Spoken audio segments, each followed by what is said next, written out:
अब combined harvester आ गए हैं, ठीक है। धान की हम हार्वेस्ट कर लेते हैं। फिर क्या है कि अब जो उसका बचा हुआ रहता है तो उसको हम आगे लगा के जला देते हैं, ठीक है। और फिर इससे बहुत सारे नुकसान होते हैं। एक तो आपका जो लागत है सबसे ज़्यादा वो ज़्यादा लगती है। दूसरा आप जो दिखता नहीं है कि मिट्टी की जो क्षमता है और जो मिट्टी की जो प्रॉपर्टी है ना, उससे बहुत ज़्यादा उसका नुकसान होता है।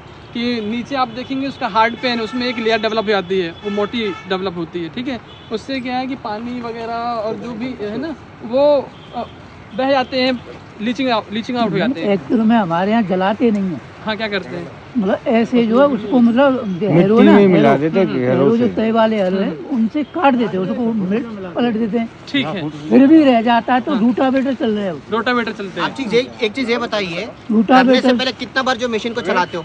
एक बार तो कल्टीवेटर चलाएंगे उसको नहीं, काटने नहीं, के पहले कल्टीवेटर नहीं चलाते, एरो चलाएंगे, मान लीजिए ठीक है, एरो चला 2 बार एरो चलाओगे। 2 बार। हाँ। उसमें मतलब अगली फसल आने के वाले जो खरपतवार हैं वो उगाते हैं। हाँ ठीक है। तो वो 10 दिन में, 12 दिन में, 8 दिन में, हाँ। जैसे खेत जो है मतलब जोत पे आता है, ओट पे जब तक वे उगाते हैं ठीक है। वो नष्ट हो जाते हैं। ठीक है कौन? आने वाले खरपतवार। जी ठीक है। आने वाली फसल के जो खरपतवार हैं वो नष्ट हो जाते हैं, तो खरपतवार की संख्या वैसे ही कम हो जाती है। जी इस तरह से बुआई कर देते अच्छा, हैं। खरीफ में क्या, रबी में क्या लेते हैं फिर आप? गेहूँ।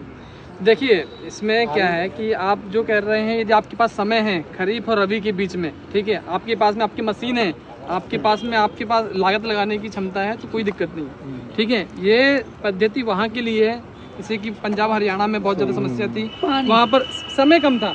अपने पास में जहाँ खरीफ में अपने धान बुआई की, कटाई की, अब समय आ गया गेहूँ के लगाने का, पहली बात, ठीक है। अब उनके पास में 10 दिन का समय है, ठीक है। तो वो क्या करते हैं, आग लगा के उसको जला के और फिर अपना जो ये सब काम करते हैं। तो उसके लिए सबसे पहला कि कंजर्वेशन एग्रीकल्चर जो है सबसे आसान और बचत करता है, और सीधे बुआई से हम उसको लगा देते हैं, पहली बात।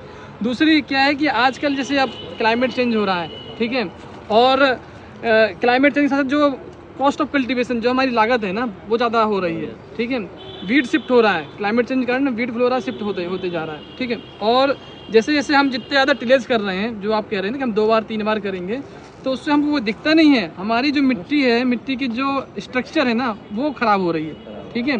तो मिट्टी जो पहले जो पानी धारण करने की क्षमता थी ना, वो उसमें कमती जा रही है। जो उसमें ऑर्गेनिक मैटर था, जितना ज़्यादा आप उसमें करोगे ना, तो ऑर्गेनिक मैटर उतना ही ज़्यादा उसका क्षरण होगा, उतना ही ज़्यादा वो आपका जितनी जुताई ज़्यादा हाँ, जितनी ज़्यादा जुताई करेंगे ना, उतने ऑर्गेनिक मैटर उसका कम हो जाएगा, ठीक है। और